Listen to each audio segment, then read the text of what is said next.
Question. Order. Question number 12, Joanne Hayes. Thank you, Mr Speaker. My question is to the Minister of Education. What recent reports has she received on NCEA achievement for 2016? The Honourable Hekia Parata. Tēnā koe, Mr Speaker. Mr Speaker, I was pleased to see that the 2016 provisional NCEA results show that more students are achieving NCEA 2, the recognised minimum qualification for success. The provisional role-based data shows achievement in NCEA 2 has risen to 77.4%, or 43,911 young New Zealanders. This means that over 9,000 more Year 12 students achieved NCEA 2 in the 2016 year compared to the 2008 year of the opposition. Supplementary question, Joanne Hayes.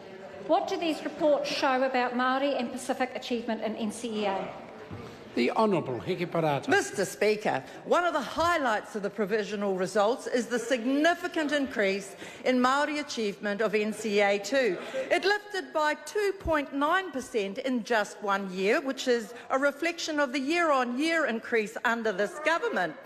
It's now at an impressive 73.5%. I know Māori success is making the former member unhappy, but Māori are very happy with that because it's a lift from the parlous 51.6% under that government. For Pacifica, NCEA 2 has risen to 77.6% from 50.5% in 2008.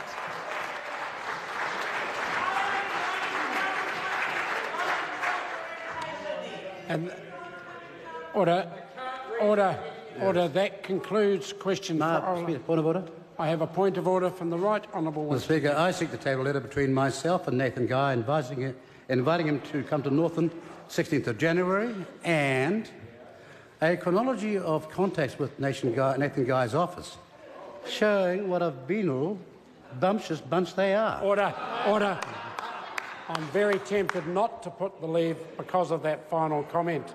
The member should factually describe the document without embellishment. To move the matter forward, leave is sought to table the letter dated the 16th and then a chronology of interaction with the Minister's office. Is there any objection to those two? There is objection. Point of order. Order.